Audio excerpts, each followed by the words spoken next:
इस बुलेटिन के प्रायोजक हैं योगमणि इंस्टीट्यूट ऑफ नर्सिंग। नमस्कार, जबलपुर लाइव के इस बुलेटिन में आपका स्वागत है। मैं हूं आपके साथ आकाश। अब देखते हैं खबरें विस्तार से। जिले में धान खरीदी में गोलमाल जारी है। पाटन के खरीदी केंद्र में 50,000 क्विंटल धान मिली, जबकि रिकॉर्ड में 20,000 क्विंटल धान की कुल खरीदी हुई है। इसमें से 18,000 के लगभग धान का परिवहन भी हो चुका है। वहीं पनागर में प्रशासन ने 400 क्विंटल अमानक धान जब्त की है। इसकी कीमत 7.5 लाख रुपए बताई जा रही है। दोनों ही प्रकरणों की जांच शुरू हो गई है। कोरोना के दूसरे संक्रमण स्ट्रेन ने जबलपुर में भी हड़कंप मचा दिया है। 12 लोग 25 नवंबर के बाद इंग्लैंड से होकर जबलपुर आए हैं। एयरपोर्ट से इन 12 यात्रियों की सूची मिलते ही मंगलवार को प्रशासन हरकत में आ गया। रात 10 बजे आनन फानन में सीएमएचओ ने 12 टीम बनाकर सभी के सैंपल लेने रवाना किया। इन सभी लोगों को घर पर ही आइसोलेट किया गया है। यदि जरूरी हुआ तो सभी को अस्पताल में भर्ती कराया जाएगा। रमनपुर घाटी बरगी में आज फिर एक हादसा हुआ, जिसमें मछली लोड करके आ रहा ट्रक घाटी से अनियंत्रित होकर खाई में गिर गया। चालक की मौत हो गई। हादसे की खबर मिलते ही पुलिस मौके पर पहुंच गई और स्थानीय लोगों की मदद से ट्रक में फंसे चालक और परिचालक को बाहर निकाला। परिचालक की हालत को देखते हुए तत्काल शासकीय अस्पताल पहुंचाया गया है। पहले कोरोना और फिर इंश्योरेंस की मियाद खत्म हो जाने से पिछले करीब 8 माह से खड़ी सूत्र सेवा की एयरकूल्ड बसें सड़कों पर फिर से दौड़ने लगी हैं।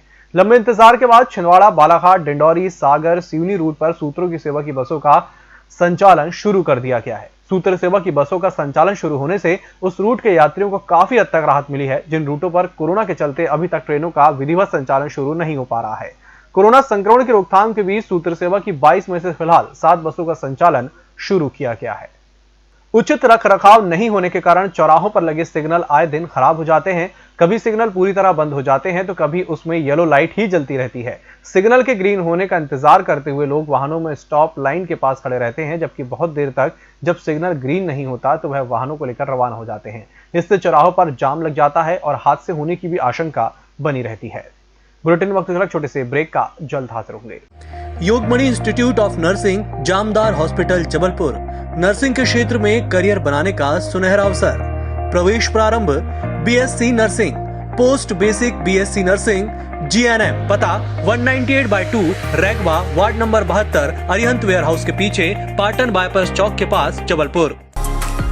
होटल गौरीश्री, भोपाल शहर के बीचों बीच स्थित ठहरने की सर्व सुविधा युक्त जगह है। Room available in affordable prices. और facilities free WiFi, AC, TV, parking, security, lift, full sanitized room, toiletry kit.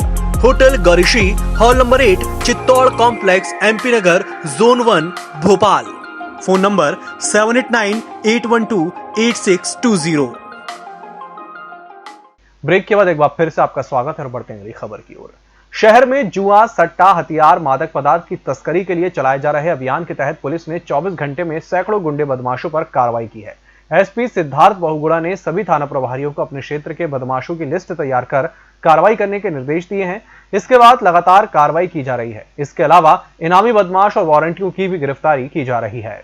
13 साल किसी भी योजना को पूर्ण करने के लिए कम नहीं होते, पर यहां तो उससे भी ज्यादा का वक्त गुजर गया, पर एक अदद सीवर लाइन बिछाने का काम पूरा नहीं हो सका। अब इसके लिए भी लोगों को न्यायालय का दरवाजा खटखटाना पड़ा। कोर्ट ने भी गंभीर रुख अपनाते हुए इस काम की जांच मुख्य तकनीकी परीक्षक से कराने की व्यवस्था दी। हालांकि जांच कार्य अभी भी शुरू नहीं हो सकी है। कार्यवाहक मुख्य न्यायाधीश संजय यादव की अध्यक्षता वाली डबल बेंच के समक्ष कोर्ट मित्र के रूप में अधिवक्ता अनूप नायर और जनहित याचिकाकर्ता की ओर से अधिवक्ता आदित्य संघी ने पक्ष रखा। जबलपुर रेल मंडल के कटनी जबलपुर रेल खंड पर स्थित निवार और हिरन नदी के पुल पर कार्य करने रेलवे ने 26 दिसंबर को लगभग 6 घंटे का up and down rail track का ब्लॉक लिया है। इस ब्लॉक के चलते यहां से गुजरने वाली अनेक ट्रेनों को परिवर्तित मार्ग से या कटनी से ही रद्द करने या उन्हें कटनी में ही रोकने का निर्णय लिया गया है। जबलपुर भोपाल के बीच चलने वाली जनशताब्दी एक्सप्रेस 25 दिसंबर से अब आधुनिक लिंके होपमान बुश LHB कोच से निकलेगी। रेलवे से मिली जानकारी के अनुसार यात्रियों को बेहतर सुविधा देने के उद्देश्य से जनशताब्दी एक्सप्रेस 24 दिसंबर को भोपाल से जबलपुर पहुंचेगी और 25 को सुबह 18 LHB कोच के साथ भोपाल के लिए रवाना होगी। अभी तक ट्रेन 16 कन्वेंशन कोचेस के साथ चल रही थी। मौसम ने एक बार फिर करवट ली है। पश्चिमी विक्षोभ के चलते लगातार ठिठुर रहे शहरवासियों को आंशिक राहत मिली है। मंगलवार की रात न्यूनतम पारा 7 डिग्री सेल्सियस रहा। 2 दिन पहले पारा 6 डिग्री सेल्सियस से नीचे चला गया था। मौसम विभाग के अनुसार जबलपुर में मंगलवार को अधिकतम पारा 25.4 डिग्री सेल्सियस दर्ज हुआ। वहीं सोमवार की रात न्यूनतम पारा 6.5 डिग्री सेल्सियस था, जो मामूली सुधार के साथ 60 डिग्री सेल्सियस पर पहुंच गया है। सुबह हवा नहीं चलने की वजह से लोगों ने राहत ली। सुबह आर्द्रता 87% थी। मौसम विभाग के अनुसार अगले 2 दिनों तक इसी तरह का मौसम रहेगा। 26 से फिर मौसम में परिवर्तन आएगा। और कोरोना से स्वस्थ होने पर 22 दिसंबर को 40 व्यक्तियों को डिस्चार्ज किया गया है। वहीं बीते 24 घंटे के दौरान मिली 1508 सैंपल की परीक्षण रिपोर्ट्स में कोरोना के 43 नए मरीज सामने आए हैं। आज डिस्चार्ज हुए 40 व्यक्तियों को मिलाकर जबलपुर में कोरोना संक्रमण से मुक्त होने वाले मरीजों की संख्या 14,530 हो गई है और रिकवरी रेट 95.66% हो गया है। कुल कंटेनमेंट क्षेत्र जो एक्टिव हैं 43 हैं। संस्थागत क्वारंटीन किए गए व्यक्तियों की संख्या 698 है। होम क्वारंटीन किए गए व्यक्तियों की संख्या 681 है। होम आइसोलेशन में पॉजिटिव मरीजों की संख्या 233 है। हमने कोरोना कमांड सेंटर स्थापित किया है, जिसमें कोरोना संबंधी किसी भी प्रकार की जानकारी जो है वो इससे प्राप्त की जा सकती है। इसका नंबर है 0761-263-7500 से 505 तक। ये 24 घंटे की सुविधा है। साथ ही हम लोगों ने कोरोना संबंधी बेसिक नियमों का पालन करने का आग्रह किया है। इसमें विशेष रूप से ध्यान रखा जाए कि जो वृद्धजन हैं, जो 50 साल से अधिक उम्र के हैं, जिन्हें कोमॉर्बिडिटीज़ हैं, वो घर परिवार से ना निकलें, बाहर ना निकलें।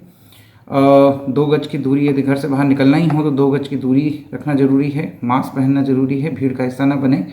10 साल से कम उम्र के जो बच्चे हैं वो भी बहुत ही अति आवश्यक हो तभी घर से बाहर निकाले जाए। इस बुलेटिन में फिलहाल इतना ही। इसी के साथ मुझे दीजिए इजाजत। नमस्कार।